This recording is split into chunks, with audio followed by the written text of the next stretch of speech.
Thanks for being here. Subscribe to Cheating Stories Best, so you don't miss new stories. My wife realized the value of our marriage, but it was too late. Today we have a story with a similar plot. Enjoy the show. Travis Wesley had the worst day of his life. Not every day does your young and attractive wife, only 23 years old, announce that from this evening she will start dating other men. Travis sat silently behind the kitchen table, clutching a glass of monkey shoulder whiskey. For 10 minutes, he didn't touch the amber liquid. He just sat there, staring straight ahead, not seeing, not hearing, but feeling immense pain inside. Travis knew that not even Alka-Seltzer could relieve him of this pain.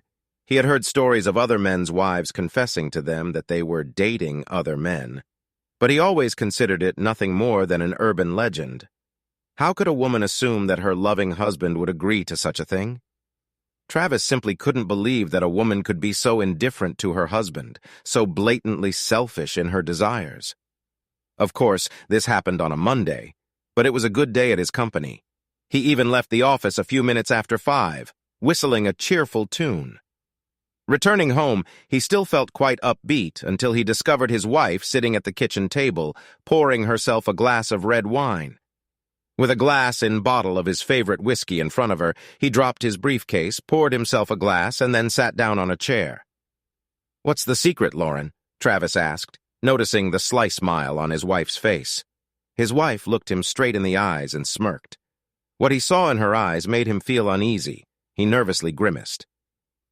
"Do you think I've been a good wife and mother all these years?" she asked calmly. Travis furrowed his brow. He knew his wife understood that he was a thoughtful person, and she could practically see the wheels turning in his head before he answered, "Yes, I think so." "And what are you trying to say with that?" he asked, maintaining his composure. Several seconds passed as Travis carefully considered his response. "Do you think I should be rewarded for fulfilling my duties as a good husband and father?" he asked. "What kind of question is that, Travis?" Lauren snapped irritably. "Today I want to go on a date with another man," she said, calm as a lake on a beautiful morning. Travis was glad he was sitting down. He felt bile rise in his stomach. His thoughts were akin to a wiped clean slate, utterly empty. A date? With another man, he managed to say, struggling. Lauren looked at her husband as if he were a stupid child and nodded slowly. "Yes, with another man, Trav. I haven't been on a date with another man since you when I became exclusive 24 years ago. I have been a good wife to you, a good mother to your children, and I deserve a night with another man, a chance to try someone new, not someone to love, just pleasure. I'm 47 and I can't stay beautiful forever. I want to try more men while I'm still a desirable woman and can have them with the snap of my fingers." Travis's lower jaw slowly dropped. He knew that he had understood his wife correctly, but of course she couldn't be serious. Could she? He didn't even have to ask the question. Lauren nodded at him as if reading his thoughts. "Damn," he muttered as she stood up from the table and headed up the stairs to the bedroom to change clothes. Walking downstairs, Lauren looked stunning in a little black dress that practically clung to her gorgeous body. In front, it had a cutout to the middle of her chest, and in length, it barely reached the middle of her thigh. The makeup was light. A beautiful woman doesn't need much, and her long blonde hair was pulled back into a high ponytail. The spectacle was amazing. Lauren saw that at this moment, her husband was completely hers. "Then I won't let this happen. Lauren," Travis said, standing up from the table, "I don't know what you're thinking and what you're doing, but you won't do this while remaining my wife." Lauren's bright smile turned into an ugly grin. "You won't ruin this evening for me, Travis. You can speak harshly, but you know that you will not divorce me because of this. Where will you find a woman like me if you let me leave? Nowhere, and you know it. And the children will be angry with you for destroying our family. Suck it up, Travis. Let me have fun for a few years, and then it will be just you and me again, and we will grow old together. You know you love me. You don't want to be left alone for the rest of your life. Why I have men to choose from." The sound of a car horn sounded. Lauren grabbed a small bag and walked over to Travis, trying to kiss him goodbye. Her husband shuddered as if from a slight shock and pulled away to the side. Lauren looked surprised and heard for a moment, then her expression turned anger. "I'll be back home. I don't know when," she said, leaving. He watched in horror as she walked out the door. Could his 23-year marriage be over? It looks like, he thought. Lauren didn't even look back at him as she walked out the door. Scientists have established a sad but true fact. People with good looks have an advantage in life over their more ordinary peers. They make friends more easily, receive more attention, and teachers are more inclined to give them better grades. In Lauren's case, it worked that way and only got worse. When she turned 13 and her chest fully developed, she quickly learned that if she batted, her eyes and smiles, she could get almost any boy she wanted, and for those boys who were playing hard to get, she simply puffed. Straightening her chest a little, the deal was sealed. Like virtually every boy she came into contact with, Travis fell under Lauren's spell almost from the first time he met her. His family moved to the city the summer before he entered 8th grade. He met Lauren on the first day of school and was quickly captivated. Travis was a good athlete and popular with other students. Eventually, he plucked up the courage to ask Lauren out on a high school date, and she accepted. They became a couple and lasted until the first weeks of their junior year at the local high school, when Lauren dumped the young man in favor of Land in Estes Jr., who was a starter on the school's football team. At that moment, Travis stood at a height of 1.63 meters and weighed 50 kilograms, while Estes was 1.88 meters tall and 86 kilograms. Although his feelings were hurt, Travis accepted his fate. He knew Lauren was out of his league in terms of looks. Heck, most of the boys at school weren't in Lauren's league when it came to looks because she was dating a football player. She hung out with the popular kids at school. Travis was one of the faceless minions roaming the hallways. He dated and became friends with selected students but did not communicate with Lauren. Sometimes during his school years, he noted that the few times she came face-to-face with him, she acted as if he were a complete stranger. The first time it happened, he was angry, but then he learned to accept it by his. Senior year, Travis had grown 23 centimeters and gained 18 kilograms. He was a handsome and athletic young man, but he was far from Lauren. Of course, few were like that. He came to the prom with his attractive but not spectacular girlfriend. That evening they gave each other their untouchable. Lauren was the prom queen, and her date was the prom king. They also had a night after graduation, but before this event, she was far from untouchable sometimes. She was manipulated. Sometimes she was manipulated into him was always on the menu for any guy lucky enough to date Lauren. After high school, Travis attended Michigan State University to study accounting. During his 4 years of study, he dated several girls, but he did not have any serious romances. Lauren attended Central Michigan University and majored in marketing. She dated and slept with many men during her college years, including a marketing professor when she needed to turn AB into an A. After years of being the object of desire, Lauren had become very skilled at the game. By pure coincidence, they both got jobs in Grand Rapids after graduating from college.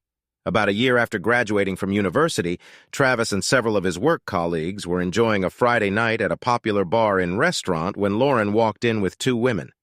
All heads immediately turned to look at the striking woman in the short green dress with a low neckline.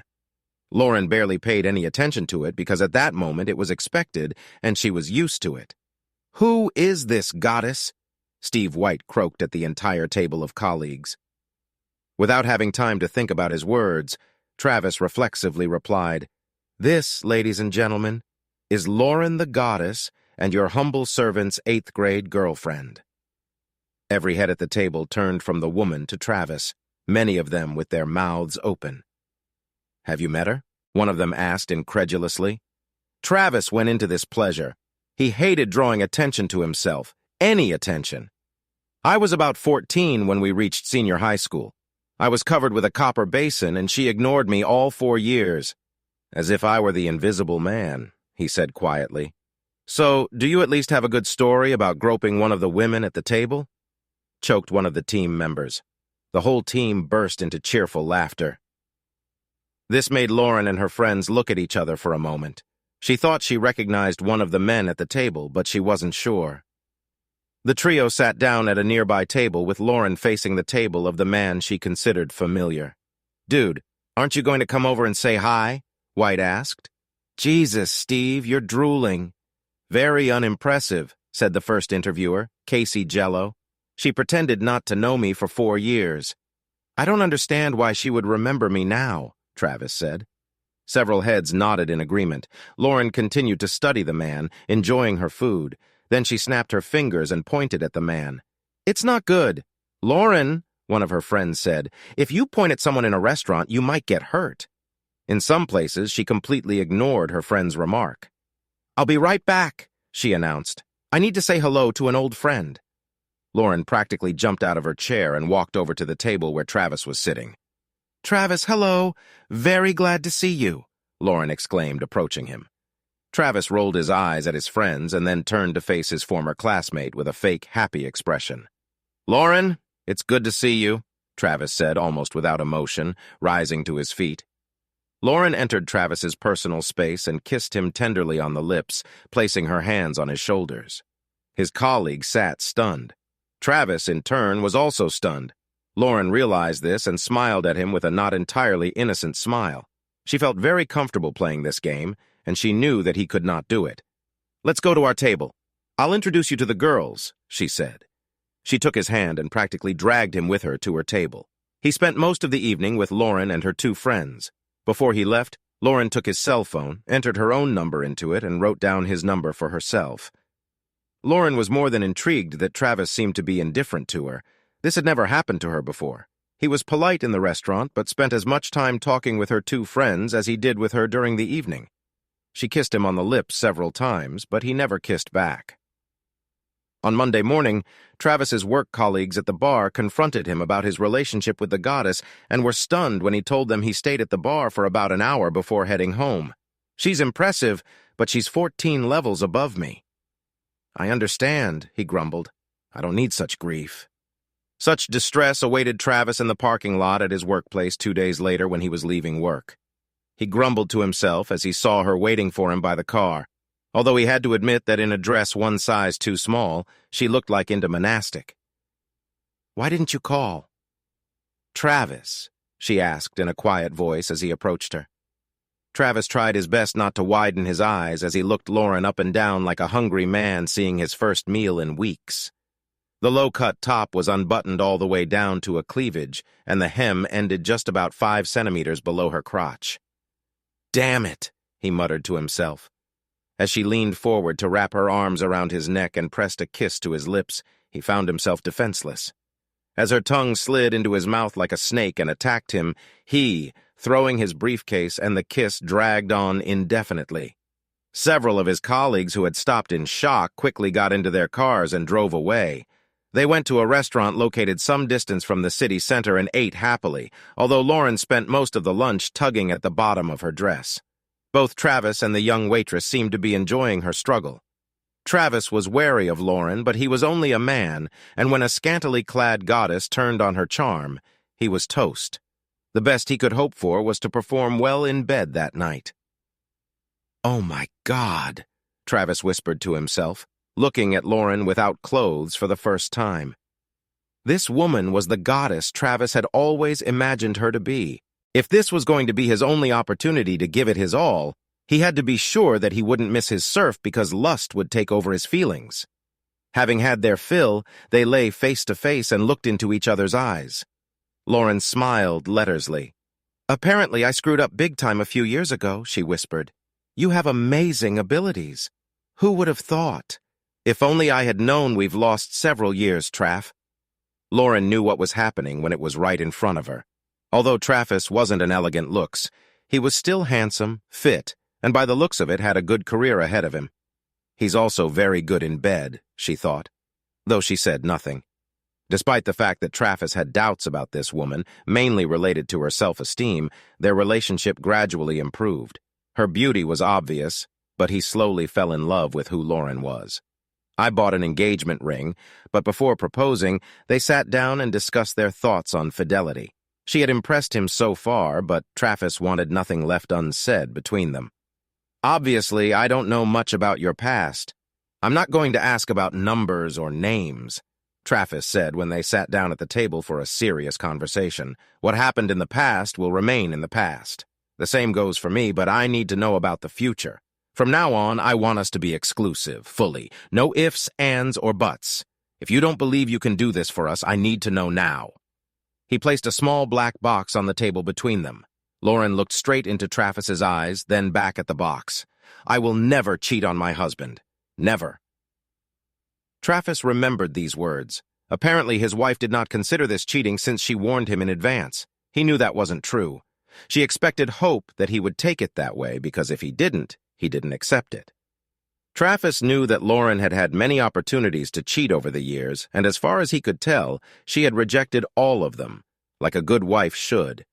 She was a 10, hell, a 12, and he considered himself a 6 at best. This left plenty of room for someone closer to her physical level to sneak into the house and make a statement. Assuming that she did not have an affair that he did not know about, then she lived for 23 years as a real wife. Travis knew he should be grateful for these years, but he wasn't. When he said, "I love you," he wanted it to be forever, and not a measly 23 years. In fact, not a week went by without Lauren receiving proposals from someone, not just men. She knew that she was not just beautiful, she was amazing or rare goddess among simply beautiful women. When God created his wife, he had an exceptional day, Travis always said. At first, Lauren told Travis about it every time she was hit on, trying to be completely transparent. However, after a few years, Travis said that he trusted her enough that she didn't need to tell him everything. The only time he would want to know that she was being pestered is if the pest did not accept her first refusal, then he would take the necessary steps to send the offender away. Travis, on the other hand, was rarely approached by women. This was partly due to the fact that he used his wedding ring almost as a shield. Within minutes of meeting a woman, Travis spoke in glowing terms about his wife and children, which usually extinguished sparks that might have flared. He didn't even realize what he was doing, and most women shut down before they even had a chance to flirt.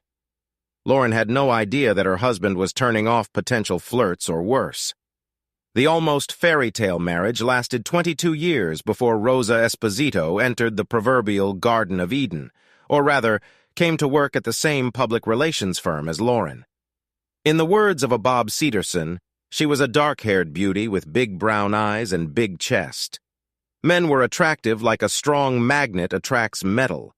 In any other office, she would have been an alpha female, but at Super Solutions, she became, at best, a faithful assistant to the hottest woman on the planet. 42-year-old Rose had been married for 15 years, but according to her own words, she was not a fan of it. She had several affairs with her husband's knowledge and several more without his knowledge, and she often shared stories of her adventures with Lauren. She was a very good storyteller, and in her stories, intimate with most of her lovers seemed fantastic. "So, you haven't tried anyone since you got married? You're just a rock woman?" "But I don't believe that you don't want this," Rose said one day at work during a coffee break.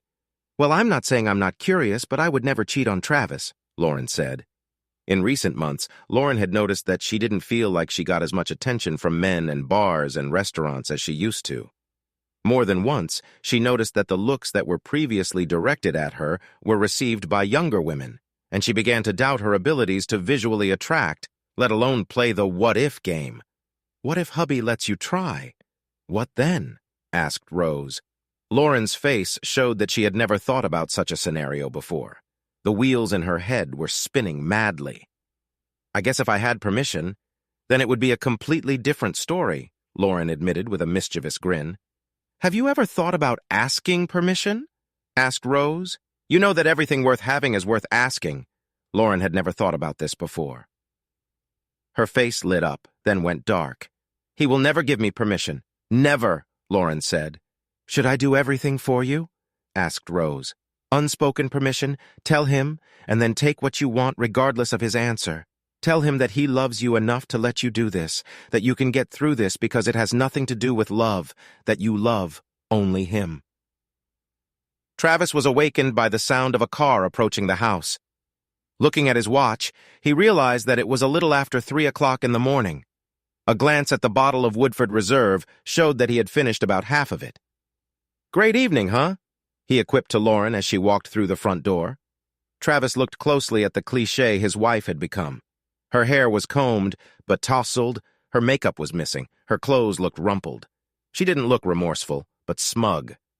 "I could say the same to you," she hissed. "You didn't have to wait, you know. I'm going to sleep, and you may be, but never again in this life with you," he snapped back. Lauren gave him a look of disgust and headed up the stairs. Travis poured 3 more fingers of bourbon into his glass and went back to watching ESPN. He spent the night in his folding chair, half sitting, half lying, his stomach grumbling. Around 9 o'clock, he finally got up from his chair and made himself breakfast. While eating, he heard the shower turn on in the master bathroom. Under normal circumstances, Travis might have expected his wife to come downstairs in a robe and with her hair wrapped in a towel. This morning, she didn't come down for about an hour, and when she did, her hair was dried. She was dressed and made up, looking impeccable as always. He expected nothing less. "Did you happen to leave me something to eat?" she asked. "I made a big pot of coffee, but cooked the food yourself. And since you're dressed at home, I think now is the time to talk," he said categorically. Lauren was surprised by how emotionless Travis seemed. She expected him to simply foam at the mouth and be irrational, which would make him easier to manipulate. Rational Travis would make the conversation much more difficult, she reasoned to herself. "Don't you want to know about last night?" she said quietly. Travis detected a note of superiority in her tone. Does she really believe he wants to know about how he was cuckolded? Hardly. "I want to know how you see our marriage moving forward," Travis said, his voice sounding no louder than hers. "As I said yesterday, I intend to try several other men over the course of several years. Only in him, no love. I only love you, but I want to try a few more men while I still have the looks and the body. I gave everything to you for 23 years, and I never had a thought about betrayal. I want the thrill of something unfamiliar. You're wonderful in bed, but I want some variety. Well, have some other experience for a while, and then you and I will go off into the sunset together, and I will be grateful to you for this experience, and will spoil you exclusively for the rest of our days," Lauren said. Travis listened intently as Lauren spoke while preparing toast and jam for his coffee. He thought the way she buttered her toast while talking about the most important things in his life was rather dispassionate. He had so many questions. "Is it all because you want variety? Am I not enough for you?" he asked, creaking. She started to answer, but he interrupted her. "So, you want to live in an open marriage for a few years, and then return to monogamy again sometime in the future? Does this mean I can date others too?" Lauren tried unsuccessfully to suppress her giggles. The idea for sweet, quiet husband asking another woman out on a date was simply laughable. Travis was the most serious about marriage of any man she had ever met. However, if this is what it takes for him to agree in principle, yes, she answered. "Of course, I assume that for you, it will also be just in Tim." Travis raised his eyebrows and shrugged. Lauren had no idea what this movement meant, however. She had an idea. "So would you like to go on a date with Rose? You know a very nice woman from my office?" "I'm sure she'll be happy to agree," Lauren said, knowing that her friend would have no problem having a night with her husband, especially if it meant helping Lauren achieve her goal of having intimate with other men and still being married. Travis looked puzzled. The lustful 21-year-old bachelor in him wanted to get Rose. The responsible 47-year-old married guy knew that he could not do this. "I would be glad to have a date with Rose, but no, baby, thank you. That will make me as much of a traitor as you were last night," he said. Lauren's face, which had started to smile, suddenly turned into a grimace of anger. "I am not a traitor!" she screamed. "Well, if you insist, baby," he said much more seriously than she could have expected, "but I still don't agree to it." "Well, come to your senses, baby, because I will do this even if you don't," she snorted. On Monday morning at about 11 o'clock, Rose came into Lauren's office and saw that she did not look happy. "To hell with this bigot and the horse he came on," Lauren hissed, closing the office door behind Rose. "Damn it, he even refused to date you," Rose frowned. "I didn't know I was on the menu, but to hell with it." "How could he refuse this?" she said, stroking her body with her hands. "How about a date? Did you have a good time, or did Travis ruin everything?" asked Rose. "The date was fantastic. Jonas definitely knows how to make a woman feel good," Lauren enthused. "God, it's been so long since I felt another man. I definitely like the difference. Who do you think I should try next?" They both laughed heartily. Lauren was encouraged by the fact that she was not immediately served with divorce papers. Since she and her husband had virtually no contact, she decided it would be wise or not to ask about his plans at all. Although he didn't tell his wife, Travis really didn't want to rush into a divorce. I hoped that she would quickly come to her senses and abandon her stupid plans to cuckold him. He believed that he could forgive her, and they could forget about her misdeed if she stopped this nonsense. His hopes were boosted when Lauren didn't go on a date the following week, although he still didn't return to the bedroom and they still weren't communicating positively.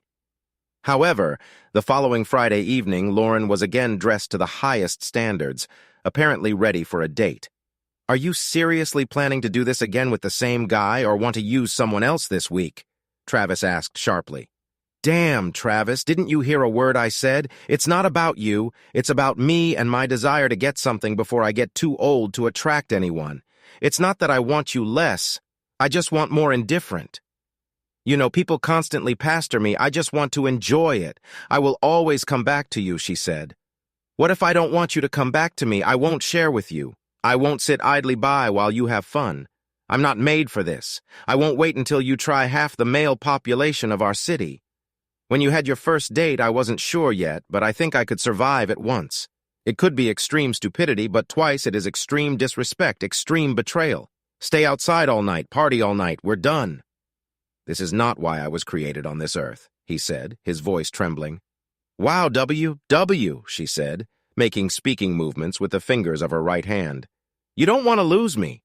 It doesn't have to be an either-or situation," he said. Last week, Travis instructed his lawyer to prepare all the necessary documents, hoping that they would not be necessary. He planned to call his wife on Monday morning, but first, he needed to call his 2 daughters and tell them about it. Neither 21-year-old Jackie nor 19-year-old Michelle believed their father when he called them that evening, at least outwardly. But after talking with both, he discovered that his eldest daughter may not have just guessed that something was wrong. "So you knew she was going to create this nightmare, and you didn't tell me," he shouted over the phone. "You don't think I deserve to know what is going to happen?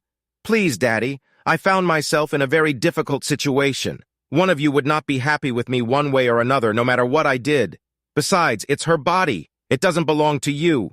And if she wants to share it, stop. Do not continue," Travis shouted.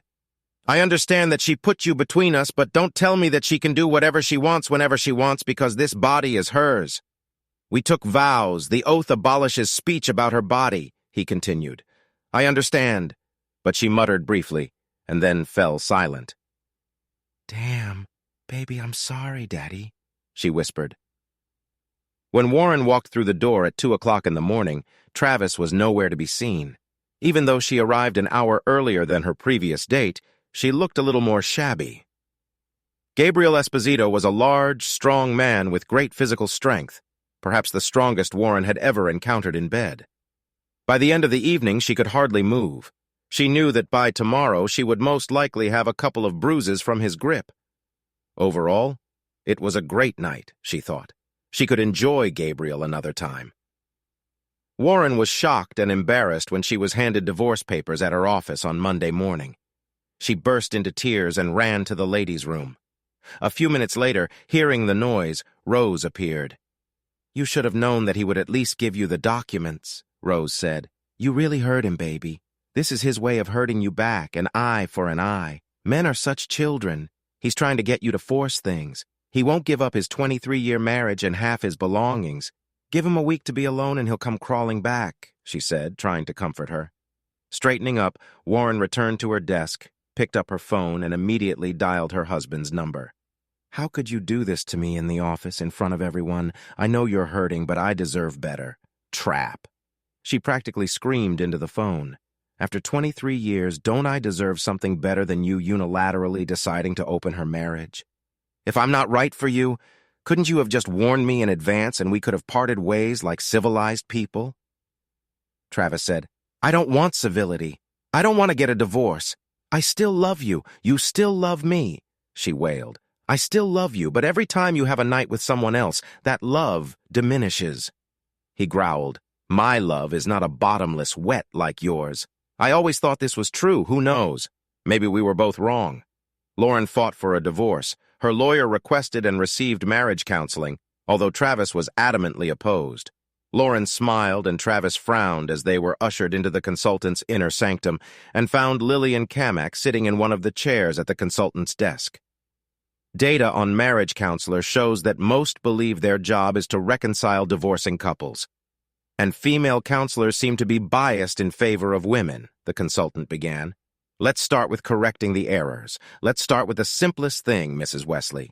Did you really tell your husband that you were going to date other men for a few years? Travis tried his best to prevent the consultant from seeing his smirk. Lauren tried her best not to let the consultant see how shocked she was. She thought about lying, but then realized that she did not have a ready-made legend for this lie. Yes, I told him about it, she answered quietly. That's what I want. I don't need him to do for me. This won't affect our marriage. Well, I think we'll end here, said the consultant. Sorry to waste your time, Mrs. Wesley. I'll talk to the judge and end this farce. But, Lauren began to stutter. Honey, if you thought for even a minute that what you did to your husband would work with me, then you were crazy.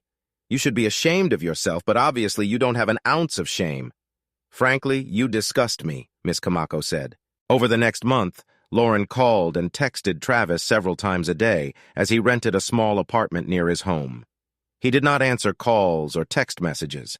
Then she turned to their daughters for help, who called several times. Dad, you know you still love her. If she stopped dating other men, would you give her another chance? Michelle asked during one of these calls. So she still continues to do this even after I served her? Travis asked in a trembling voice. He received only silence and response. That was all the answer he needed. Michelle didn't call again and didn't ask him to try again. Travis was surprised by how quickly word of his impending divorce spread, especially among single women. Several women at his work expressed their condolences over his marital problems, as did several women who were friends of both him and his wife.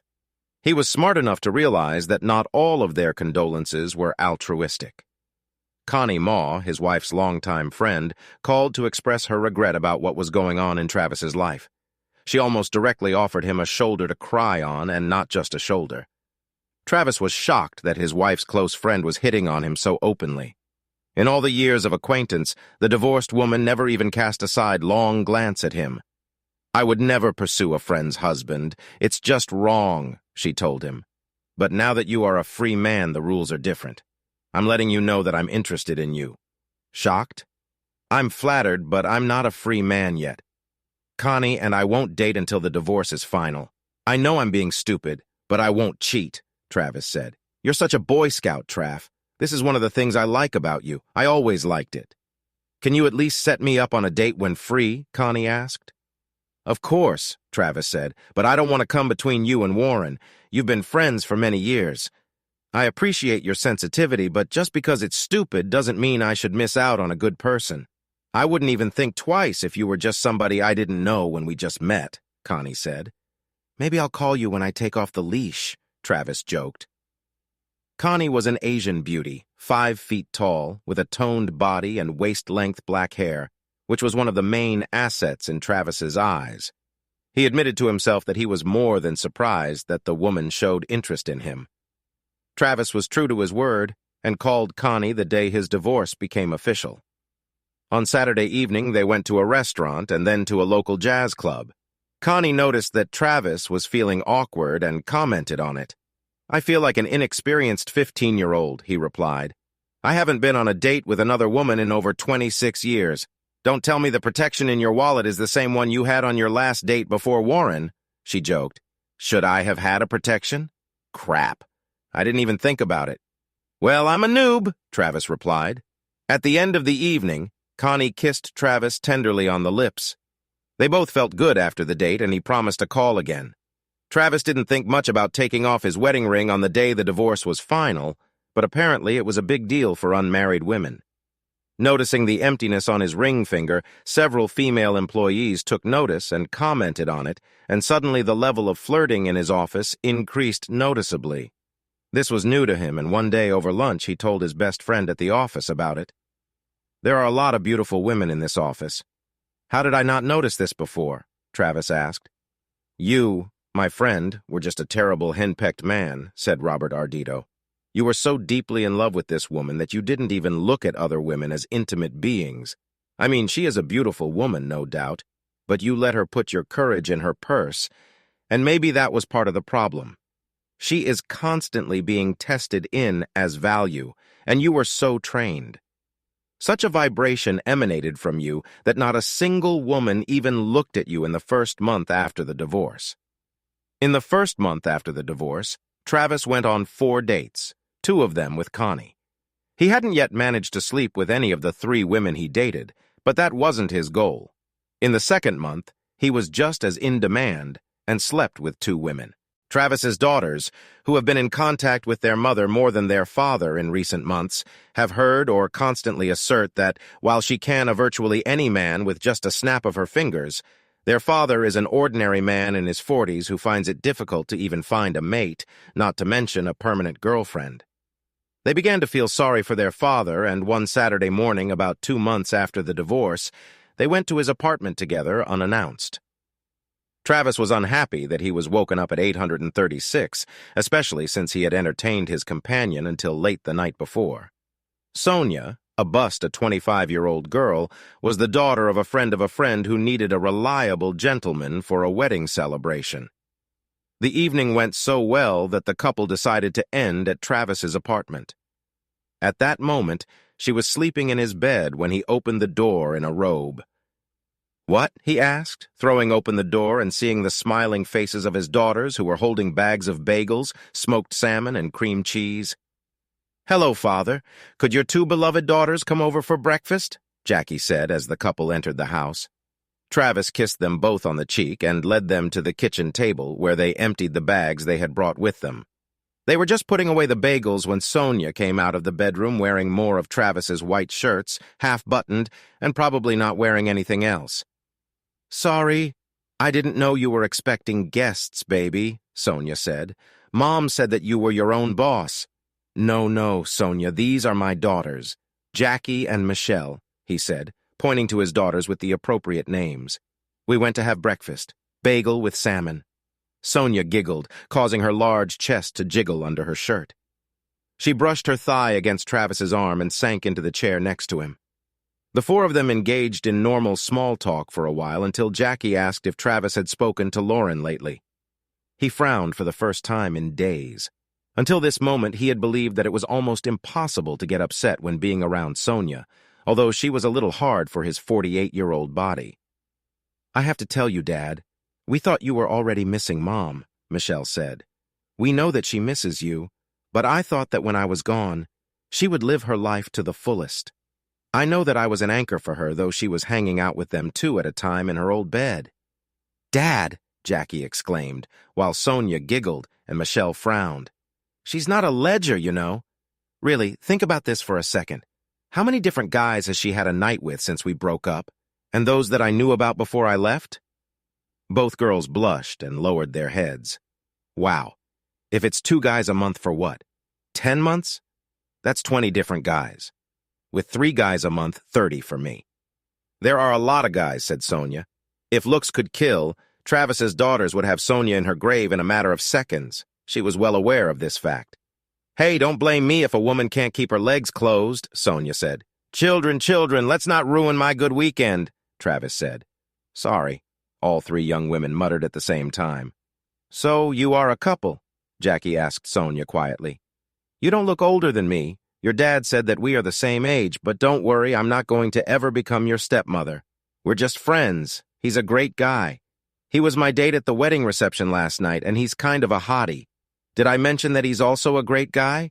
Well, we have to agree that he's a great guy, although we know he can be a bit of a jerk from time to time," Jackie said. "And yeah, he's kind of hot for a guy who's old enough to be your dad." It was Sonia's turn to blush. Travis blushed too. "Hey, baby, remember that we have lunch with the newlyweds' families at the hotel at noon. I need to take a shower and grab some clothes from my apartment before we go," Sonia said. Both daughters rolled their eyes at their father. "Mom, she's my age." Jackie told her mother over lunch a few weeks later, and it didn't look like a one-off. They spent quite a long time together. They enjoyed each other's company. "I don't think he'll crawl to you soon, Mom. No, you just caught him on a lucky day. He was probably helping a friend's child and got lucky. She's probably a girl of easy virtue who will have intimate with anyone. Your dad is a great guy, but he's not a stud." Jackie raised her eyebrows at her mother. "You always seemed pleased with him until you told him you were going to leave him. Why didn't you just cheat on him without telling him? Wouldn't that be a lot easier? You might as well have the cake and eat it too. That would be cheating, Jackie, and if he caught me, well, then we would break up. Having told him about this, I didn't cheat and was sure that he would give me what I wanted when he realized what exactly he would lose. I must admit I did not expect a divorce. I never thought he would have the guts to do it, Mom. I think you must still love for weakness, and somewhere along the way, you decided that everything depended solely on you. Was it all worth it? So the first time, Lawrence faced showed the stress of what she had to endure from Rose's lips. Everything sounded much better than it actually turned out to be. She couldn't tell her daughter that the intim was normal, but no, it wasn't worth it. She also couldn't tell her daughter that she never thought Travis would do anything other than sit around and pine for his beautiful ex-wife. She was so self-absorbed that she had no idea that a handsome, if not gorgeous man with great character, intelligence, and a solid job could be very attractive in the singles market, and not just for middle-aged women. She knew that after the divorce, her ex-husband dated several women, including her old friend Connie, and now with some young woman of easy virtue the same age as their eldest daughter. Instead of sitting at home and mourning his past life, he goes on dates like a single 20-year-old and gets more attention than he deserves. She didn't tell Connie when she found out her friend was dating her ex for the first time, figuring it was some kind of pity date, but the second date was completely unnecessary. And she told Connie privately in a rather loud tone, "I thought we were friends, Connie. You should be on my side. We girls have to have each other's backs." But he didn't do anything wrong to you, Lauren, and he is a good guy. Great. He is everything I want in a man. Why don't I date Treff? Hell, women are lining up to go on dates with him. He's prime AG beef on the hook, girl, and he is a great gentleman and great in bed, too. I will go on a date with him anytime he invites me. How could you drive such a man away? Lauren silently stared at her friend with her mouth open. She was just beginning to realize that her mistake was growing by leaps and bounds. She loves Travis and hates coming back to an empty house at the end of the day. She hates sleeping alone at night. Travis, of course, could not have imagined that his life would become so exciting. He would be quite happy if his old, boring life remained as it was, but other than that, life suited him quite well.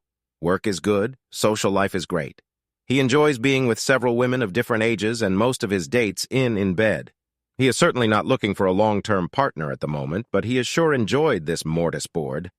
There is more to life than just being married to a beautiful woman. Marla Goodling, shoulder-length silver hair, streaked with purple and a ponytail, emerged from a hole in the back of her Chicago Go Cubs baseball cap. Her blue Cubs t-shirt hugged her ample chest, and her light blue Levi's clung to her figure. Despite being 60 years old, she drew more than her fair share of stares in the left-field bleachers at Wrigley Field. One of the people looking at her appraisingly was the man she was with, Travis Wesley, the ex-husband of one of her longtime employees, Lauren Wesley. He and Travis attended a Cubs game as part of a weekend trip to Chicago. Marla had worked with Lauren Wesley for over 15 years. I met Travis at several corporate events where he accompanied his then-wife and always thought he was a handsome and pleasant guy, she thought to herself. She knew that she and Lauren had divorced about 2 years ago. Marla had been a widow for about 5 years. Her longtime husband had died in a car accident. During this time, she went on only one date, after which she decided to find out Travis's phone number. Yes, Travis remembered her. He thought it was hard to forget a woman who seemed to exude both style and beauty. He would like to go to dinner with her. Absolutely, he replied. This was several months before this moment. The first date took place in an expensive restaurant, after which there was a concert at the Philharmonic, and tickets for the concert were provided by Marla. The evening ended with them kissing at the front door of her house. The second date was a Saturday hike on the trail, and the woman giggled several times when a clearly tired Travis had to take short breaks during the day.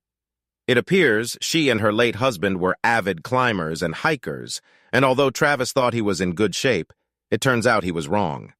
He also learned that Marla had a toned body for an older woman and mesmerizing gray eyes. The date ended with Marla and Travis making tender love on the rug in the living room of her home after they had a steamy make-out session on the sofa. She intrigued him with her combination of wealthy class and girl-next-door freshness. Marla happily agreed when Travis suggested she spend the weekend sightseeing in Chicago as part of their third date. On their first date, Marla told Travis that she had no intention of telling Lauren that they were dating. If asked, she would not have denied it, but she was not going to advertise this fact. Marla also told Travis that Lauren told her co-workers that she and Travis were getting a divorce due to irreconcilable differences. Travis told Marla the same story he told everyone else. Lauren had cheated on him with at least 2 different men. He didn't elaborate further. In the 2 years since his divorce, Travis has developed several strong relationships and enjoyed what he considers an amazing intimate life. All of his partners had a good opinion of him, and some of them hoped that they would be considered when Travis decided to trust women again and get married. Lauren worked in a different direction. As she told her then-husband before their first date, she was simply looking for satisfaction while she still had the looks to attract almost any man. She was not looking for an emotional relationship like most of her partners. This major difference between the 2 ex-partners would be a problem for Jackie. She and her mother were deep in preparations for the upcoming wedding, which her father was happily paying for when Lauren told her daughter that she thought both parents should attend the wedding unaccompanied so there would be less tension. Jackie quickly agreed with this idea and conveyed it to her father that same week when they chatted over lunch. "Does this brilliant idea come from you or from your mother?" Travis asked sternly. "I plan to bring a lady with me. I'm paying for this holiday, and I'm going to have a lot of fun with the one I bring." "Hell, I've been taking dance lessons for about a year now, ever since you announced your engagement. Have you taken dance lessons seriously just for my wedding? This is so cute, but no buts, Jackie. She apparently doesn't have anyone she considers close enough to invite, so she's trying to put pressure on me, and again she acts like a selfish jerk and tries to manipulate the situation in her favor. Sorry, baby, but I won't be showing up to my daughter's wedding without a date. If you don't have the courage to tell her about it, then I certainly will. She can go alone or take a gentleman with her, that's her business." "I'll bring the lady with me," Travis said. "Got it, bad. I will tell her. Your point is correct, and I really want to see you dance. But could you still bring someone older than me? I can do this, baby, but you really should watch how Sonia and I dance." Travis smiled widely and received a wide smile and response. Travis took Connie along with him to the wedding. Travis thinks she looks great in the seat green dress she bought and he paid for. They quarreled because he bought this dress. Travis explained to the woman that since he was the father of the bride and would be wearing a tuxedo, she needed a new dress, which he would be happy to buy. "And yes, I understand that it also requires shoes," he told her with a wide smile on his face. Walking his eldest daughter down the aisle was one of the greatest and worst experiences of Travis's life. All the other fathers who had told Travis that would happen had hit the mark he noted to himself. Still, it was a wonderful day. He, Connie, and his children had fun and danced until late at night. The only moment that caused discord on this day was the appearance of his ex-wife with her own gentleman. Not that Travis cared, but the guy spent most of the first part of the wedding smirking at Travis, and then most of the second part staring and groping several women like an obnoxious drunk, at least until Jackie asked for her mother to remove the guest.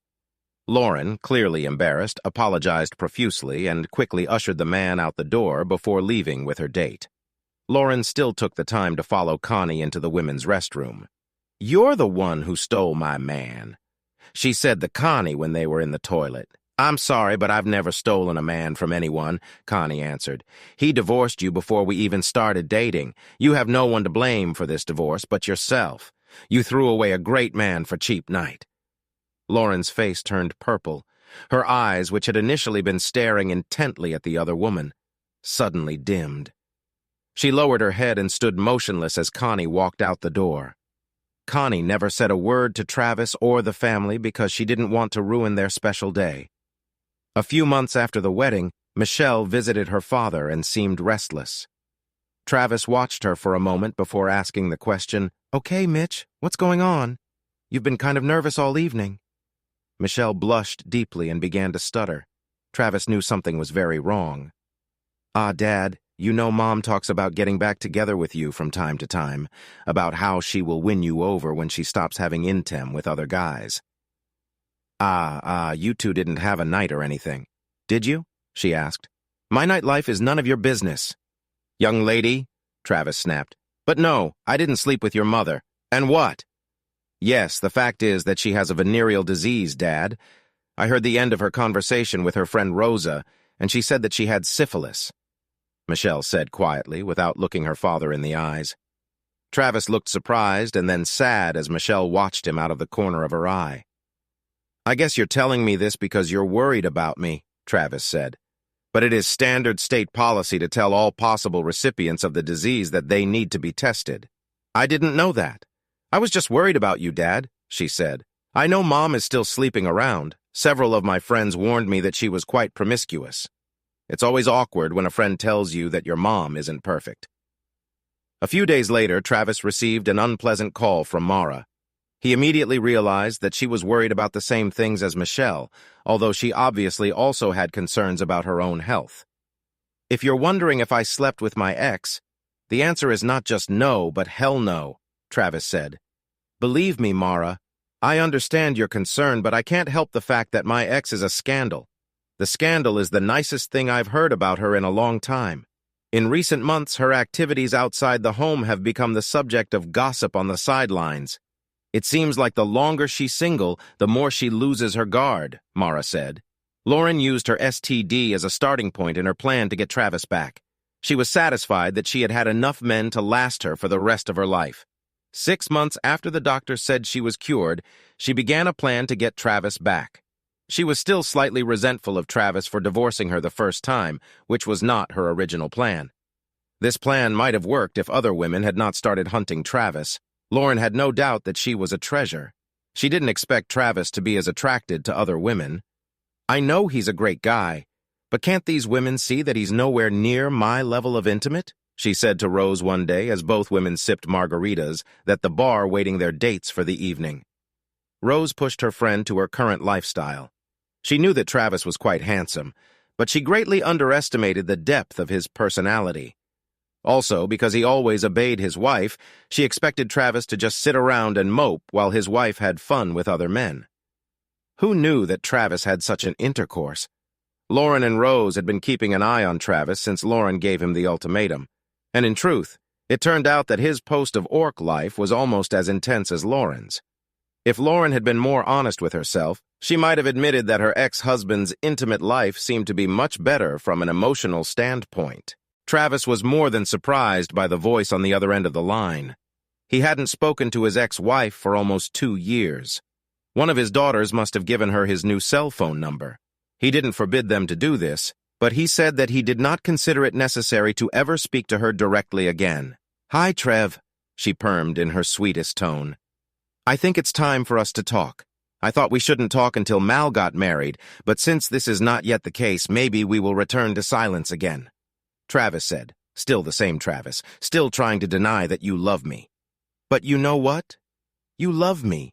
You know you want me back, still the same Travis," she replied. "You still think that everything revolves around you.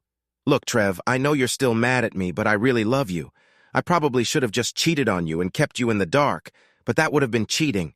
It was still cheating, Lauren. Just because you told me you were going to do it doesn't make it any less real. You did it because you thought I would never give up on you. Do you think I'm that pathetic, Lauren?" Travis said, "I know you think you're a 10, hell, a 12, but more than that, you're gorgeous. I don't have to live in your shadow as the last few years have shown me. I am not just the husband of a beautiful woman.